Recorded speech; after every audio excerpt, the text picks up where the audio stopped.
दोस्तों आज 10 जनवरी 2023 देश दुनिया की सभी बड़ी खबर लेकर आए हैं आपके लिए। तो फटाफट शुरू करते हैं। उससे पहले चैनल को सब्सक्राइब नहीं किए तो चैनल को सब्सक्राइब कर ले, वीडियो को लाइक कर दे, शेयर कर दे ताकि इसी तरह की खबर हर रोज देख सके। तो शुरू करते हैं आज की पहली बड़ी खबर। आपको बता दें दोस्तों, इंदौर में प्रवासी दिवस सम्मेलन में पीएम नरेंद्र मोदी ने कहा कि 130 करोड़ भारतवासियों की तरफ से आपका स्वागत करता हूं। इस सम्मेलन में 70 देशों के प्रवासी भारतीय शिरकत कर रहे। करीब 4 वर्षों बाद प्रवासी भारतीय दिवस सम्मेलन में एक बार फिर से अपने मूल रूप से हो रहा है। ये सम्मेलन मध्य प्रदेश के उस धरती पर हो रहा है जिसे देश का हृदय का क्षेत्र कहा जाता है। सच हर कदम आपके साथ।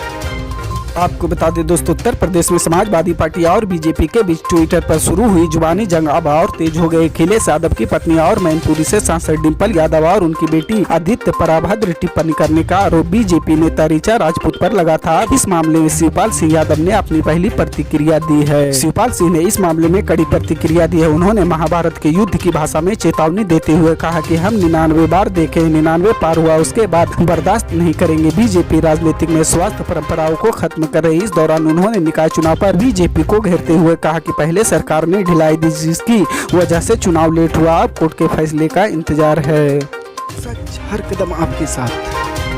आपको बता दें दोस्तों, भारत की अध्यक्षता में G20 की पहली बैठक आज से कोलकाता में शुरू हुई। 11 जनवरी तक चलने वाली इस बैठक में विभिन्न देशों के प्रतिनिधि वित्तीय समावेशन पर वैश्विक साझेदारी को लेकर मंथन कर रहे। पहले दिन की बैठक को पश्चिम बंगाल सीएम ममता बनर्जी ने भी संबोधित किया। उन्होंने कहा कि हम बंगाल में विकास को मानवीय आयाम दे रहे हैं। बैठक को संबोधित करते हुए सीएम ममता बनर्जी ने कहा कि बंगाल विकास को मानवीय रूप देने में विश्वास है। उनकी सरकार ने 1.20 करोड़ रोजगार पैदा किए हैं। बंगाल की GDP कई गुना बढ़ गई। उन्होंने कहा कि धर्म, जाति व भाषाई विभिन्नता के बाद भी बंगाल के लोग एकजुट है। बंगाल में विकास इसलिए हुआ क्योंकि हमने महिलाओं, किसानों व मध्य व लघु उद्योगों को बढ़ावा दिया है। सच हर कदम आपके साथ।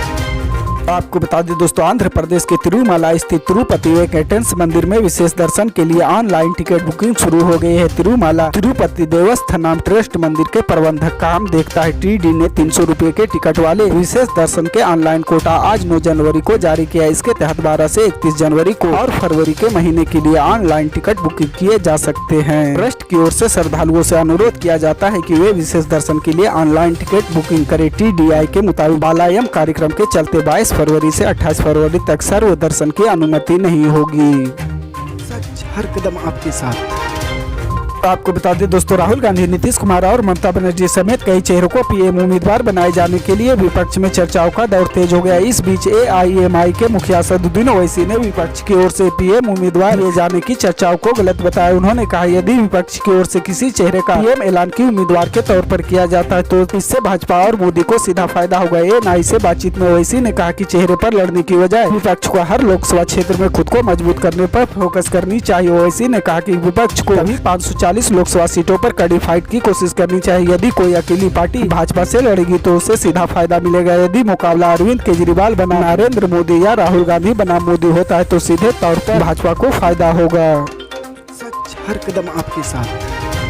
आपको बता दें दोस्तों, 1 रैंक 1 पेंशन की नीति को लेकर सुप्रीम कोर्ट ने सोमवार को पूर्व सैनिकों को बड़ी राहत दी है। कोर्ट ने सरकार को OROP के तहत बकाया रकम भुगतान 15 मार्च तक करने का आदेश दे दिया है। सुप्रीम कोर्ट ने पूर्व सैनिकों की याचिका पर सुनवाई के दौरान पेमेंट नहीं मिलने के सवाल पर यह आदेश दिया। मालूम हो कि OROP का भुगतान सशस्त्र बलों के उन कर्मियों को किया जाता है जो समान सेवा अवधि के साथ समान रैंक पर सेवानिवृत्ति होते हैं, भले ही उनकी सेवानिवृत्ति की तारीख कुछ भी हो। वहीं अटॉर्नी जनरल R वेंकटरमणि ने सुप्रीम कोर्ट को बताया कि मैं व्यक्तिगत रूप से इस मामले की निगरानी कर रहा हूं। इसे जल्द ही पेमेंट शुरू किया जाएगा। 25 लाख पेंशन भोगी है। लिस्ट अंतिम स्क्रीन के लिए मंत्रालय के पास आ गई है या रक्षा मंत्रालय के फाइनेंस सेक्शन के पास है। सच हर कदम आपके साथ।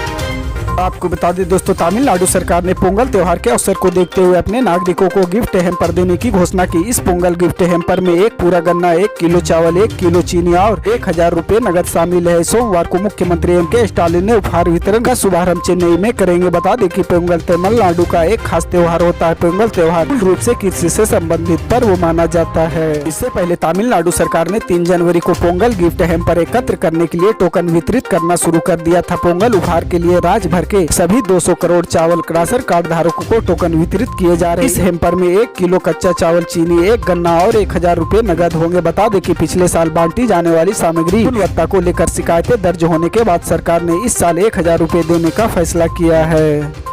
सच हर कदम आपके साथ। आपको बता दें दोस्तों, सुप्रीम कोर्ट ने सोमवार को भाजपा नेताओं अनुराग ठाकुर और प्रवेश वर्मा के खिलाफ हेट स्पीच मामले में एफआईआर की मांग वाली याचिका को जस्टिस के एम जोसेफ की बेंच के पास भेज दिया। दोनों नेताओं के खिलाफ हेट स्पीच के मामले में एफआईआर की मांग को ट्रायल बोर्ड ने खारिज कर दिया था, जिसके खिलाफ सीपीआई नेता वंदना कराता और के एम तिवारी ने सुप्रीम कोर्ट में याचिका दाखिल कर एफआईआर कराने की मांग की थी। अब सुप्रीम कोर्ट ने इस मामले को जस्टिस के एम जोसेफ की बेंच को भेज दिया है। सच हर कदम आपके साथ।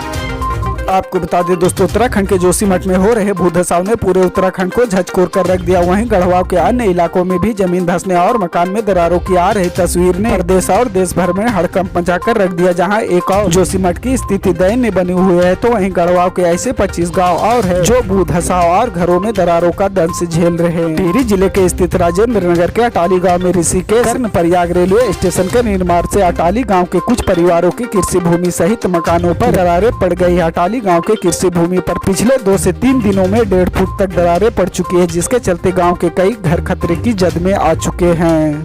सच हर कदम आपके साथ। पल पल की अपडेट जानने के लिए जुड़े रहें हमारे स्टार न्यूज के साथ। मिलते हैं अगली बड़ी खबर में, तब तक के लिए जय हिंद।